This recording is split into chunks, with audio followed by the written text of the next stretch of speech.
Mesdames, Messieurs, bonsoir et merci de préférer la télévision nationale au sommaire de cette édition. Visite des chantiers engagés au niveau du Prytanée militaire de Tabili. L'ambassadeur Abakar Sidiki Kamara, ministre de la Défense nationale, est allé s'enquérir de l'état d'avancement des travaux et l'opérationnalisation des centrales du génie militaire. La fête du Saint-Sylvestre en Guinée, marquée par des prières et invocations pour la paix et la cohésion sociale. Les autorités du département des affaires religieuses étaient aux côtés des fidèles chrétiens dans les différentes églises. Le football, un vecteur pour promouvoir la paix et l'unité nationale dans la savane. Des jeunes de Kankan et Sigiri mobilisés autour de ce sport sont sensibilisés sur la cohésion sociale. C'est tout pour les titres.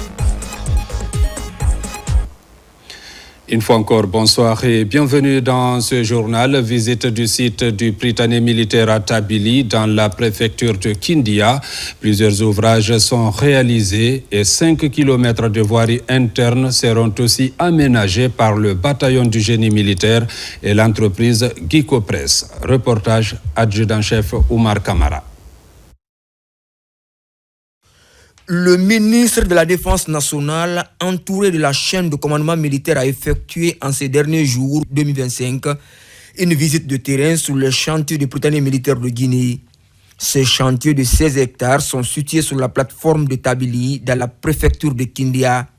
Cette visite vise à s'imprégner du niveau d'avancement des travaux en cours sur le site. Les infrastructures sont exécutées à 95%. Nous avons commencé les travaux des voiries. Et les travaux des voiries, nous sommes sur les caniveaux.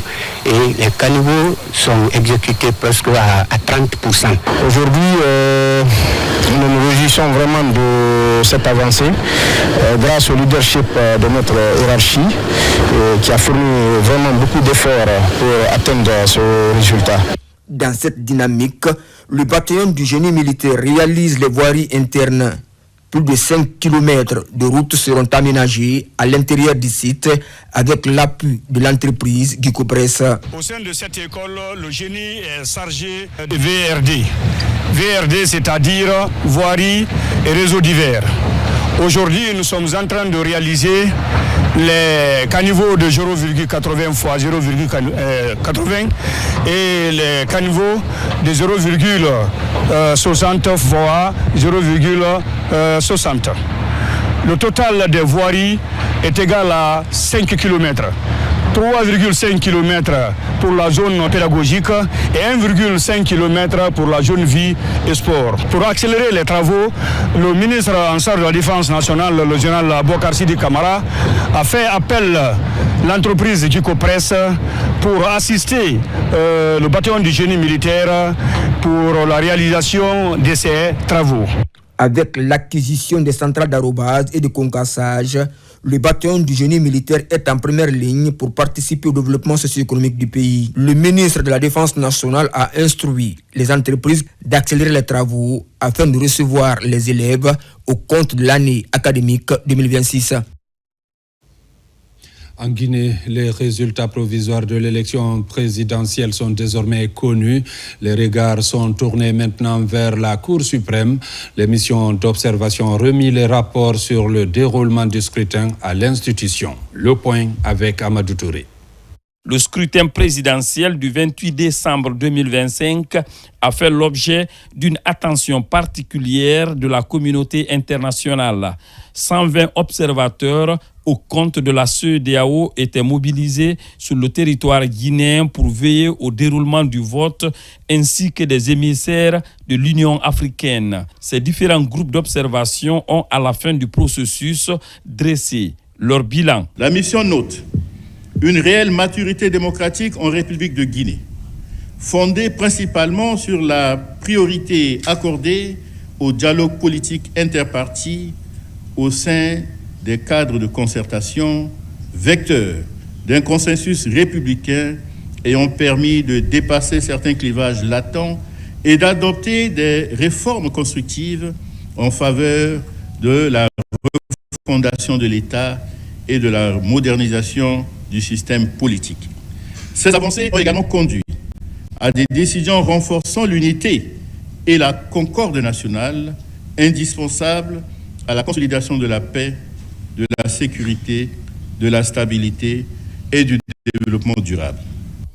Au même moment, sur le plan local, l'Observatoire national autonome de supervision du référendum constitutionnel et des élections au NASUR, un organe de veille considéré comme une innovation électorale en Afrique, a remis son rapport final au juge de la Cour suprême. Je puis dire que la Guinée peut se targuer d'avoir pour la première fois un organe de supervision, d'observation, qui contrôle systématiquement sur la base du code électoral, qui contrôle la conformité et la régularité du processus électoral et qui finalement apprécie en toute indépendance, en toute autonomie de la crédibilité. Notre appréciation ne peut être dévoilée que par la Cour suprême. Ce document, élaboré par les 11 membres de cette institution de veille, a pour objectif d'aider la Cour suprême, la plus haute juridiction du pays, à analyser les résultats globaux provisoires déposés par la Direction générale des élections avant de se prononcer sur la régularité et le manquement de l'élection du 28 décembre dernier avant publication de tous les résultats globaux définitifs. Il faut préciser que plusieurs structures d'observation ont accompagné la tenue de ces élections. La CONAS Chaplin Afrique a animé une conférence de presse afin de présenter ses résultats d'observation, des résultats d'observation avant et pendant le scrutin. Compte rendu Fatoumata Batouli Diallo. À l'occasion de l'élection présidentielle du 28 décembre 2025, le peuple guinéen a fait preuve de maturité, de retenue et de sagesse en exprimant sa voix souveraine sans incident majeur ni division. Un scrutin salué comme une avancée significative pour la démocratie du pays. En termes d'observation de la campagne électorale, la campagne s'est déroulée dans un climat totalement apaisé. En termes d'incidents, nous avions été bluffés. Sur toute l'étendue du territoire, partout nos observateurs ont pris part à l'observation des élections. Nous avons dénombré aucun incident. À la maison de jeunes de Matam, la mission d'observation de la CONAS Chaplin Afrique salue la maturité du peuple guinéen. Devant les représentants de la commune, le chef des quartiers et les journalistes, l'organisation félicite également le travail de la Direction générale des élections ainsi que l'engagement des acteurs de la paix pour le bon déroulement du processus électoral. La mission d'observation électorale de la CONAS Chaplin d'Adou félicite les autorités en charge des élections pour son ouverture à toutes les parties prenantes du processus ainsi qu'à l'ensemble du peuple de Guinée pour sa maturité et son engagement en faveur de la démocratie. Créée aux États-Unis, la CONAS Chaplin Afrique est fondée par le docteur Carlos Aroba Gaibor. Présente dans près de 80 pays à travers le monde, l'organisation intervient dans les domaines du développement social, économique et culturel, tout en œuvrant pour la promotion de la justice et le maintien de la paix. Dans l'actualité encore, célébration des fêtes de fin d'année, la délégation du secrétariat général des affaires religieuses était dans les différentes églises aux côtés des fidèles chrétiens de la capitale. Le but, multiplier les prières pour que règne continuellement la paix dans notre pays. Reportage Soriba Bangoura, Marwan Kamara. Au moment que certains fêtent l'arrivée de la nouvelle année dans les rues et d'autres lieux publics, ces fidèles chrétiens ont choisi la voie de la prière et de la réflexion spirituelle. Ici, à la cathédrale Toussaint de Conakry, une veillée spéciale Saint-Sylvestre rassemble de nombreux fidèles chrétiens anglicans pour un culte commun. Parmi les participants, une délégation du secrétariat général des affaires religieuses. Cultivons la paix et le bon sens.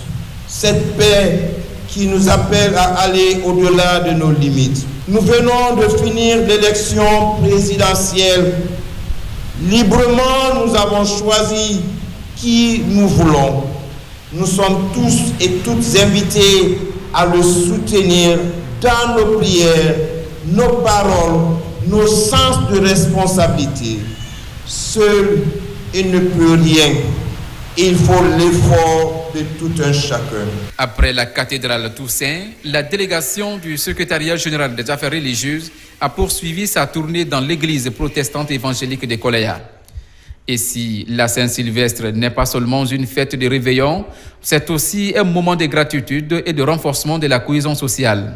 Quand on pense à 365 jours au cours duquel Dieu vous a gardé, c'est vraiment un temps de reconnaissance que nous mettons à part pour dire merci à Dieu et confier les 365 jours de la nouvelle année. Au fil de la nuit, la délégation est aussi accueillie à l'église des Assemblées de Dieu de Concasser.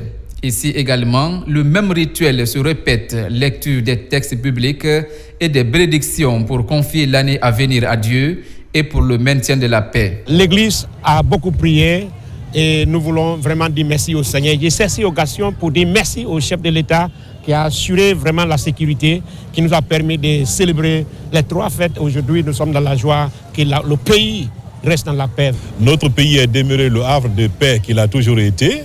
Et donc pour cela, nous venons remercier les fidèles chrétiens qui ont continué à prier pour le pays. Et aujourd'hui, nous sommes contents de voir un pays encore stable. Et c'est vraiment un sujet de joie pour nous. Dans chaque église visitée, la délégation s'est jointe aux fidèles pour multiplier des prières pour la préservation de la quiétude sociale et l'acceptation des résultats de l'élection du 28 décembre dernier pour une Guinée développée et stable. La Saint-Sylvestre passée dans la prière et l'action de grâce. Des vœux ont été également formulés à la cathédrale, la grâce de la mission Réconciliation et Guérison, ceci pour l'émergence et la prospérité de la Guinée. Reportage Marie-Simone Noël Tolno. Voici 365 jours écoulés. 2025 s'en est allé avec ses joies et ses peines. Ici, à la cathédrale, la grâce de la mission Réconciliation et Guérison, l'heure est à l'action de grâce. Ces fidèles qui n'ont cessé de prier pour la nation tout au long de 2025, par ces prières, ils clôturent les dernières intentions en faveur de la Guinée. La nation a besoin de paix pour être développée. Donc, nous prions qu'il y ait la paix dans notre pays afin que nous puissions décoller. Nous avons les moyens. Le Seigneur nous a bénis avec toutes sortes de ressources naturelles. Nous prions afin que la paix puisse subsister entre les Guinéens. En cette fête de Saint-Sylvestre qui clôture l'année 2025, ils sont nombreux, ces fidèles qui ont choisi de passer cette vigile en présence du Seigneur. Mamadi Doumbouya a bénéficié de la confiance du peuple de Guinée qu'il a reconduit à la tête de notre pays pour mener ce pays à bon port, pour conduire le peuple de Guinée dans sa destinée. C'est Dieu qui le fera. Nous prions pour cela, que Dieu lui donne la force nécessaire pour réussir ce nouveau mandat, pour réussir ce challenge qui est le sien. À travers des prières et bénédictions, ces fidèles chrétiens rentrent dans ce nouvel an plein d'espoir. Leurs intentions restent orientées vers le renforcement de l'unité nationale et de cohésion sociale entre les Guinéens.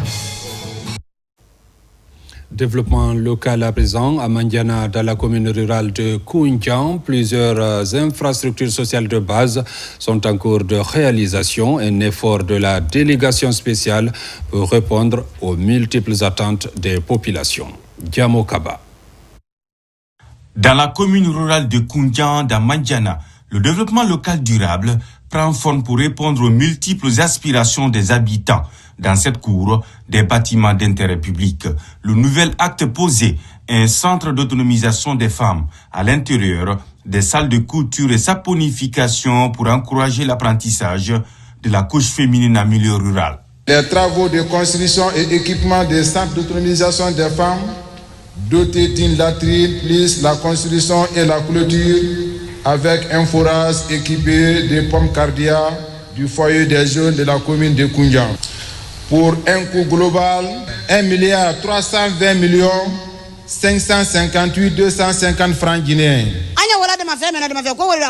Ce centre nous permet de mettre fin aux activités minières et de nous orienter vers une formation professionnelle plus profitable que le travail dans les mines. Ce modèle de développement communautaire touche le secteur de la santé. De nouvelles salles de maternité ouvrent leurs portes pour offrir de meilleures conditions pour les consultations prénatales. L'ouverture de ce nouveau bâtiment répond à deux nécessités. Non seulement pour extensifier le centre de santé de Koundian, mais aussi séparer la maternité aux autres services pour une bonne amélioration de la qualité des prestations. Dans le secteur de l'éducation à la base, le district de Loïla est à l'honneur pour renforcer le lien entre l'école et la communauté. Son tout premier collège voit le jour pour une scolarisation inclusive en renforçant auprès des parents le suivi et le maintien des enfants à l'école. Construire un collège dans un district, ça c'est un grand pas du développement. Un élève qui a l'habitude de quitter Loïla jusqu'à Koundian Centre, avec ses moyens de déplacement et les charges des parents, désormais peut étudier tout près des parents dans un collège de proximité. Je profite de ce micro, interpeller toutes les autres communes de Mandiana, précisément, de copier le modèle de Koundian. Ces acquis posés sont perçus davantage comme des actions salvatrices bien accueillis au sein de la communauté. Ce défi de l'accès aux infrastructures sociales de base a une seule ambition, celle de faire de la contrée de Sakodougou dans le Wassolon profond une référence en matière de développement local durable. Désormais, les femmes sont à l'avant-garde d'un combat porté sur l'ancrage de la démocratie en Guinée par des causeries éducatives. Une campagne de sensibilisation vient d'être lancée à Conakry et va s'étendre à l'arrière-pays. Objectif principal, impliquer les femmes dans la consolidation de la démocratie. Compte rendu, Abdul Karim Kamara. Au-delà des joutes électorales, la nécessité de consolider les bases d'une démocratie forte est désormais en débat. Ces causeries éducatives se veulent un processus continu qui exige l'engagement des citoyens, le respect des institutions et autres éléments d'adaptation à la démocratie. Une initiative de l'ONG Femmes pour l'excellence et la paix qui compte entièrement sur l'implication de la gente féminine. Comme on le dit, la femme est le baromètre de la société et on ne peut pas parler de paix sans parler de femmes. Donc elles sont le noyau. Qu'elles jouent le rôle des médiatrices qu'elles ont toujours joué, le rôle des gardiennes à la maison. En ce début de l'année 2026, le top départ de cette campagne de sensibilisation est donné à Conakry, dans les communes de Matam, Bessia, Matoto et Ratouma. À travers ces causeries, les groupements, serrés et autres associations de femmes sont édifiées sur l'importance d'un ancrage démocratique. Notre engagement est sans faille, car une démocratie forte ne s'acquiert pas en un seul jour. Et nous nous estimons heureuses d'être impliquées dans le combat. Dans ce combat, l'objectif visé par l'ONG Femmes pour l'excellence et la paix est d'amener les citoyennes et citoyens à savoir quels sont les droits et responsabilités qui leur incombent dans le maintien d'une démocratie saine et forte. Dans le secteur agricole, plus de 16 millions d'euros au compte du second projet du programme de renforcement de la résilience à l'insécurité alimentaire pour 2026. Les membres du comité de pilotage de cet instrument de promotion rurale ont dévoilé leur plan d'action afin d'améliorer les rendements des producteurs. Reportage Fodé Camara. Pour cette troisième session de son comité de pilotage, le projet 2 du programme de renforcement de la résilience à l'insécurité alimentaire et nutritionnelle a examiné les activités réalisées au cours de l'année 2025. Les membres de ce comité de pilotage ont aussi validé le nouveau plan de travail et budget annuel 2026. L'objectif visé par ce COPIL, c'est analyser le PTBA 2026 et donner des recommandations pour l'exécution des activités prévues dans ce PTBA. La participation du département du tutelle, c'est de voir les activités réalisables et voir les activités qui n'ont pas été réalisées en 2025, les rapporter dans le PTBA 2026 pour pouvoir atteindre les objectifs du projet. Nous avons assez d'activités dans le cadre des sous-projets, par exemple, dans le cadre des IMO qui sont prévus et qui seront organisés, qui permettront à la population, à la base, d'améliorer naturellement de façon drastique leurs revenus. Nous avons aussi des activités dans le cadre de la préservation de l'environnement, à travers la promotion des biodigesteurs et autres. Financé par la Banque africaine de développement à hauteur de 16 millions de dollars. Ce projet sous-régional de 4 composantes couvre 2 régions de la Guinée à fort potentiel risicole, la Haute et la Guinée forestière, notamment les préfectures de Dabola, Farana, Kisudougou, Djekedou et Massanta. Et toutes ces composantes, c'est-à-dire les 3 premières, se reposent ici sur le développement rural. Vous voyez, l'agriculture, l'élevage, la foresterie, la pisciculture. Et la 3e composante qui est la coordination et la gestion du projet, qui est la 4e composante. Donc globalement, ces composantes, les activités liées à ces composantes vraiment vont permettre ici à impacter positivement les bénéficiaires afin vraiment d'être préparés face à la résilience au changement climatique. Programmé pour une durée de 5 ans, la mise en œuvre de ce projet sous-régional va permettre d'améliorer les conditions de vie des populations agricoles par une politique d'adaptation au changement climatique et autres chocs exogènes, des chocs qui fragilisent les PME rurales. Un autre défi du secteur agricole que l'interprofession de la filière Fonio veut relever, c'est l'amélioration de la productivité. En amont, les acteurs de la filière étaient récemment en concertation sur les possibilités et les stratégies à mettre en place pour réussir ce pari. Reportage Mamadou Patebalde.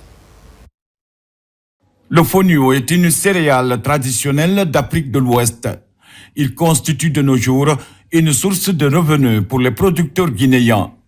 Dans le but d'accroître la production et la productivité de la filière, le ministère de l'Agriculture, à travers la Chambre nationale d'agriculture, vient au secours de l'interprofessionnel de la filière Fonio de Guinée avec un montant de 65 millions de francs guinéens. Opportunité pour encourager tous les membres de l'interprofession, de toutes les personnalités des structures déconcentrées concernées à se donner les mains et s'impliquer davantage avec plus de persévérance et de professionnalisme pour cette activité d'identification des acteurs se réalise avec succès dans les meilleurs délais. Aujourd'hui, les producteurs de la filière Fonio de Guinée se sont engagés à retrousser les manches afin de relever les défis liés à l'accès au financement, la transformation et la commercialisation de leurs produits sur le marché de la consommation. Le développement de la filière Fonio est un enjeu majeur pour notre pays. Il s'agit de contribuer à l'amélioration de la sécurité alimentaire, à la création d'emplois et la réduction de la pauvreté en milieu rural. Pour mieux maintenir le cap, les acteurs de la filière Fonio ont été identifiés, incluant les producteurs, les transformateurs et les commerçants. Dans ce élan, les autorités engagent l'interprofession à maintenir le pays dans le premier rang mondial de producteurs de Fonio. Pour atteindre cette prospérité, nous devons faire face à un défi fondamental. Le besoin d'une meilleure organisation et structuration de la filière. La Chambre nationale d'agriculture, en partenariat avec l'interprofession de la filière Fonio en Guinée, s'engage résolument dans un projet d'envergure. L'octroi de ces fonds n'est pas une simple subvention. C'est un investissement stratégique dans la transparence et l'efficacité. La remise du montant et l'identification des acteurs de la filière sont des initiatives importantes pour promouvoir la production locale et améliorer les revenus en vue d'assurer la durabilité de la production de Fonio en Guinée. Recherche scientifique avec ses progrès enregistrés à l'école doctorale en sciences humaines et sociales. Depuis l'avènement du président Mamadi Doumbouya, cette école doctorale à l'université de Somphonia s'internationalise avec de plus en plus de thèses soutenues selon les standards internationaux. Plus de détails avec Tierno Ousmane Diallo. L'école doctorale en sciences humaines et sociales de l'Université générale Lansana Conté de Sonfonia poursuit sa dynamique pour le développement du système d'enseignement supérieur guinéen. En 5 ans, 26 thèses de doctorat y ont été soutenues, toujours avec la participation de professeurs étrangers de la sous-région, de l'Amérique du Nord, de la France ou encore de l'Allemagne. Très tôt, nous avons pris l'initiative d'abord de mettre en avant les technologies comme les visioconférences qui nous permettent de faire participer l'ensemble des universités de l'Afrique de l'Ouest et ensuite au niveau étranger.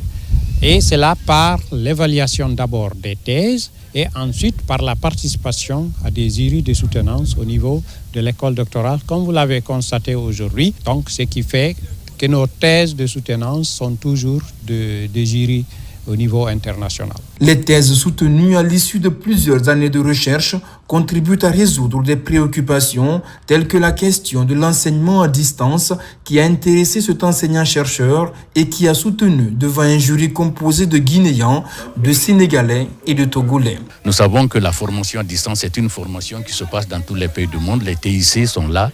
Et donc ma contribution, c'est d'améliorer l'ISFA et de faire de cette institution une grande institution. C'est un travail remarquable.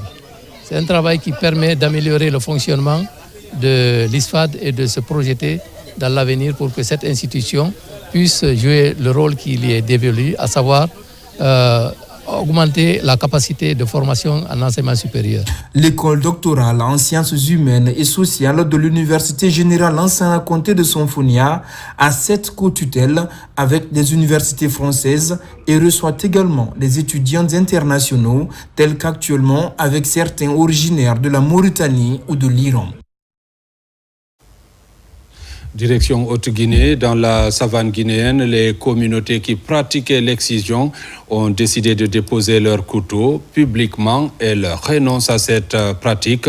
Le projet touche les préfectures de Kankan, Keroane et Sigiri. Reportage Diamo Kaba. Pratique dangereuse, les mutilations génitales féminines reculent dans la savane guinéenne.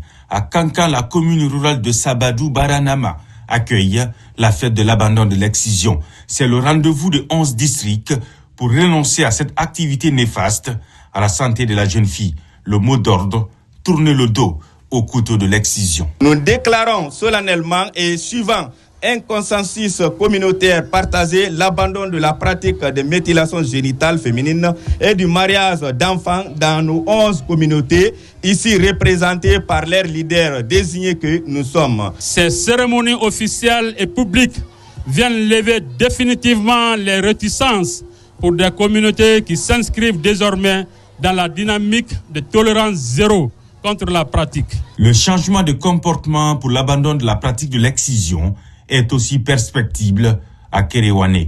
À Komodou, 10 villages se prononcent publiquement contre l'excision. Nous ne célébrons pas la fin d'un combat, mais le début d'une nouvelle ère. Je vous exhorte tous, leaders, devenez les gardiens de cette promesse. Veillez à ce que cette déclaration soit traduite en actions concrètes. Nous prenons acte de la présente déclaration qui interdit les pratiques des MGF et mariage d'enfants dans vos localités respectives. J'invite les autorités administratives à y veiller jalousement et en respectant ainsi la volonté populaire. À Sigiri, le projet touche la commune rurale de Banko. Le district de Nafadji regroupe les acteurs à tous les niveaux. Ici aussi, 17 villages sont conscients du problème posé par les mutilations génitales féminines. À Kankan, Kerewani et Sigiri, le projet de promotion des initiatives en faveur de l'abandon de la pratique de l'excision est porté par l'Association des Amis de la Solidarité Sociale et du Développement en collaboration avec l'UNFPA. Restons dans l'arrière-pays pour dire qu'à peine installé, le préfet de Forêt-Karia entame une vaste campagne de prise de contact dans les localités relevantes de sa juridiction. Colonel Mamadou Lamarana Diallo a partout transmis le message de paix du chef de l'État dans cette préfecture stratégique. Déjà, plusieurs sous-préfectures de Forêt-Karia ont été visitées. Reportage Alpha Isiagaba, Sidiki Sissé. Farmouria, sous-préfecture frontalière entre la Guinée et la Sierra Leone, a marqué la première étape de la tournée de prise de contact du préfet de Forikaria, le colonel Mamadou Lamarana Diallo. Dans une atmosphère de communion et de ferveur populaire, les citoyens ont chaleureusement salué la nomination de la nouvelle autorité préfectorale, symbole d'espoir et de renouveau administratif. Nous réjouissons de la bienvenue et les grandes lignes qu'il a données, ces grandes lignes, vraiment nous l'avons reçues et nous allons les appliquer. C'était une prise de contact avec les administrateurs territoriaux et les présidents de la délégation spéciale de la préfecture de Forikaria. Elle était fructueuse. Ça nous a apporté beaucoup de choses. Quoi, par exemple, c'est-à-dire, ça nous a permis de se faire la connaissance, d'identifier les points auxquels nous allons nous appuyer pour avoir un développement fiable dans la préfecture de Forikaria. Après Farmouria, la délégation préfectorale a poursuivi sa tournée dans plusieurs autres sous-préfectures, notamment Sikuru, Moussaya Benti, Kakosa, Mafria, Kabak Mouribaya, Kaleya et Alasoya. À chaque étape, les échanges avec les populations ont été marqués par des messages forts de paix, de cohésion sociale et d'unité nationale. Le chef de l'État aujourd'hui, son souhait, c'est pour que tous les Guinéens s'abcèdent, pour qu'il y ait la paix, pour qu'il y ait l'entente, pour que la Guinée aussi soit vraiment, pour qu'il y ait la sécurité et le développement. Parce que sans la sécurité, sans la paix, il n'y en aura pas le développement. À travers cette tournée de sensibilisation, le préfet de Forikaria entend avant tout œuvrer à la préservation de la paix et du vivre ensemble. L'association L'Enfant de la Vie, qui œuvre pour le bien-être des tout-petits en situation de vulnérabilité en Belgique comme en Afrique, fidèle à son engagement solidaire, offre des cadeaux à 3 orphelinats de Conakry. Reportage Marie-Angélique Bangoura, Aboubakar Sidiki Souma.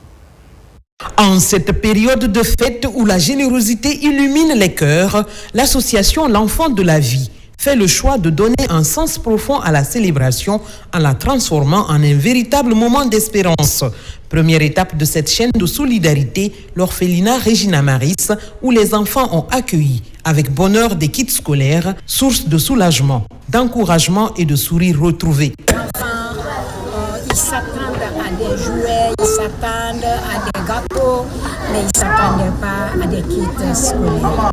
Donc ça, parce que les premiers kits qui ont été partagés depuis octobre, il y en a qui ont commencé à déchirer, vous connaissez les enfants. Mais aujourd'hui, ça a été une très grande joie. La caravane du bonheur se poursuit ensuite vers 2 autres orphelinats qui ont également bénéficié de ces dons, empreints d'amour et de réconfort. Votre présence à nos côtés est très importante pour nous. Elle nous signifie que nous sommes aimés, soutenus et entourés de personnes généreuses qui croient en nous et en nos rêves. Ces dons de fourniture scolaire, c'est pour leur donner de l'espoir dans le sens où, comme moi, ils peuvent aussi réussir leur vie. Donc l'action aujourd'hui, c'est pour leur dire, vous êtes capables aussi, comme moi, de faire pareil. À Conakry, cette étape revêt une importance particulière. Les lots offerts visent non seulement à soutenir les enfants dans leur quotidien, mais aussi à les accompagner sereinement durant la seconde partie de l'année scolaire 2025-2026. Une action qui redonne le sourire à ces âmes innocentes. Interdiction des mineurs dans les lieux de loisirs. Le parquet pour enfants lance officiellement la campagne de contrôle à Conakry. Cette première étape a ciblé les communes de Lambagny, Ratoma et Dixine. Plusieurs mineurs ont été interpellés dans la nuit du 31 décembre 2025 dans les lieux de loisirs. Sur le terrain, la patrouille a connu quelques difficultés. Les détails dans ce reportage de Nabilaï Kamara. Dans la nuit du 31 décembre 2025, alors que la capitale vibrait au rythme des festivités de fin d'année, les forces de l'ordre, accompagnées du parquet spécial pour enfants, ont lancé une vaste opération de contrôle dans les lieux de loisirs nocturnes de Conakry. Des descentes sont menées dans les communes de Lambagny, Ratoma et Dixine afin de faire respecter l'interdiction formelle d'accès des mineurs aux espaces de divertissement nocturne. Sur le terrain, la mission a parfois été confrontée à des résistances de la part de certains exploitants. Nous avons été à Lambagny il y a 3 endroits, chicha lounge, boîte de nuit, que nous avons contrôlé. Nous avons trouvé un endroit où il n'y avait vraiment pas de problème, tout était propre. Par contre, les autres, il y avait des difficultés. Et arrivé à Kipé, une chicha lounge qui est là-bas, qui s'est opposé catégoriquement à nous, il a même exercé des actes très subjectifs contre nous. Mais nous avons dit que force restera la loi. Ce n'est pas les enfants en tant que tels qui sont dans nos viseurs, c'est les parents.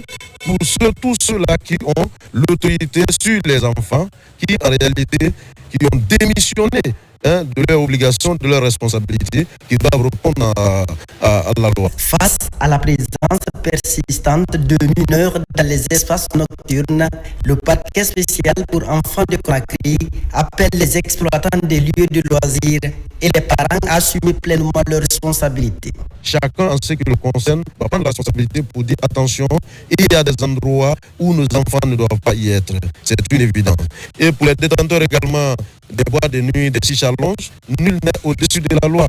Vous le savez, depuis 2021, il y a un arrêté conjoint signé entre le ministère de la Sécurité, le ministère du Budget et le ministère du Commerce qui interdit carrément l'importation, la commercialisation et la consommation de la chicha en République de Guinée.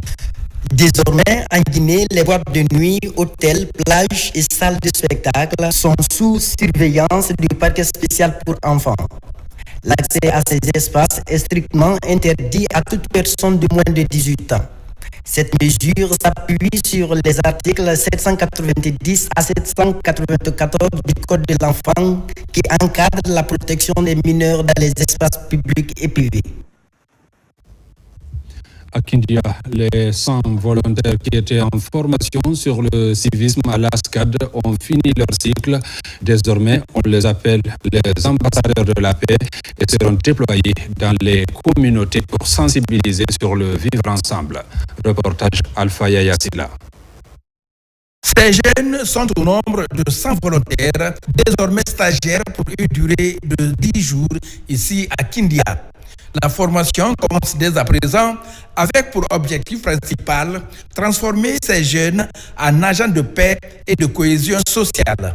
Cette formation n'est pas une simple activité. Elle est une réponse concrète aux besoins de la jeunesse guinéenne. Elle transforme les défis en opportunités, les opportunités en action. Les modules proposés sont essentiels.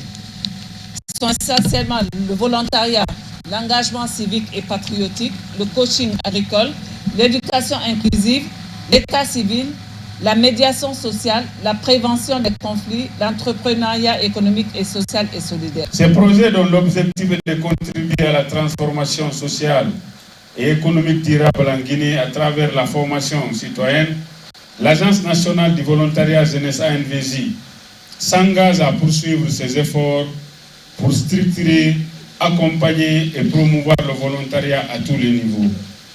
Pour y arriver, nous comptons sur l'appui des autorités, de nos partenaires et les collectivités, car la jeunesse est la force vive de notre pays. Porté par l'Agence nationale de volontariat jeune et soutenu par le PNUD, ce programme vise à préparer ces jeunes en acteurs de changement dans leur communauté. Il s'agit donc de renforcer le sentiment d'appartenance nationale et le respect des institutions. Dans quelques jours, vous serez déployés sur le terrain pour aller être des vrais prêcheurs pour la paix, pour aller sensibiliser la majorité des jeunes qui n'ont pas eu la chance d'assister à une telle formation. Les thèmes qui seront enseignés sont entre autres la médiation sociale, la santé et le premier secours, l'entrepreneuriat et le coaching agricole. Le Fonds de développement des arts et de la culture FODAC tient son conseil d'administration annuel. Le bilan est reluisant selon les cadres et il fait état de plus de 40 projets financés en faveur des acteurs culturels. Reportage Ousmane Ba. Une rencontre d'envergure des membres du conseil d'administration du Fonds de développement des arts et de la culture. Après la mise en œuvre du cahier de charges au courant de l'année 2025, ces cadres se concertent pour passer en revue les différentes activités réalisées. Il ressort que ce sont plus de 40 projets structurants qui sont financés par le FODAC pour accompagner les acteurs culturels. Pendant cette année, nous avons eu à accompagner plus de 40 projets, des projets structurants, des projets qui ont permis à nos artistes non seulement de pouvoir non seulement faire des activités ici en Guinée, à Conakry, à l'intérieur du pays, mais également sur le plan international. Grâce au FODAC, nous avons répondu à l'attente du département, mais également à l'attente du gouvernement, qui était de mettre en avant les acteurs culturels, mais également les artisans. Après ces résultats jugés reluisants, les membres du conseil d'administration se projettent pour l'année 2026 et mettent la barre encore plus haut afin de répondre aux besoins du monde de la culture. Nous partons confiants. Nous avons étudié plusieurs activités à mener, mais aussi plusieurs voies et moyens pour étoffer la gamme et étoffer les revenus du FODAC pour pouvoir pallier au manque de financement et au manque d'aide et tout ce qui est apport technique à l'art et à la culture. De nouveaux défis à relever, un challenge qui s'avère impérieux pour redorer le blason du secteur culturel, un secteur pourvoyeur d'emplois et de devises. Et puis le football, un vecteur de lien social. Il regroupe des jeunes à Kankan et Sigiri pour promouvoir les valeurs d'esprit d'équipe et de solidarité. L'événement s'appelle Match de l'année pour doter la couche juvénile de la savane guinéenne de mécanismes d'autogestion et de prévention des conflits. Reportage Diamo Kaba. Au stade municipal de Nankon, ici à Sigiri, c'est la paix qui règne autour du football. Aujourd'hui, c'est le grand jour après plusieurs mois de compétition intense pour brandir le trophée Moussa Kamara, ancien directeur général des douanes. La finale oppose les formations de Madina Koura et Tabakoro. Au coup de sifflet final, un grand cri de joie. Madina Koura est au-dessus. Depuis que ça a commencé, donc on n'a pas eu d'incident, ça s'est déroulé dans les normes et pour ça, on remercie la jeunesse et on lance un appel aussi pour le calme et accompagner le président dans la sérénité. Ce que je peux dire à la jeunesse, c'est de se donner les mains pour notre progrès. Le football est un facteur qui crée cette union et nous sommes contents de brandir ce trophée. L'objectif de cette plateforme d'émulation reste et demeure la promotion de la cohésion sociale entre les jeunes. La bonne humeur collective soutenue par les autorités locales démontre l'aspect positif du football, un véritable facteur de rassemblement. Ça a toujours été mon combat, l'entente, la cohésion entre les jeunes, entre les fils de Sigiri. Ça a toujours été mon combat. Donc je lance un appel aux jeunes, à tous les Sigirincas de se donner la main, de se lever ensemble, de s'asseoir ensemble. C'est ensemble qu'on est fort. En ce début de l'année 2026, la promotion du vivre ensemble est au cœur de toutes les aspirations dans la ville aurifère. Désormais, une seule voix au sein des quartiers de Sigiri pour véhiculer des messages d'unité et de fraternité. Mesdames, Messieurs, c'est la fin de cette édition. Merci de l'avoir suivi et bonne suite de programmes sur la télévision nationale.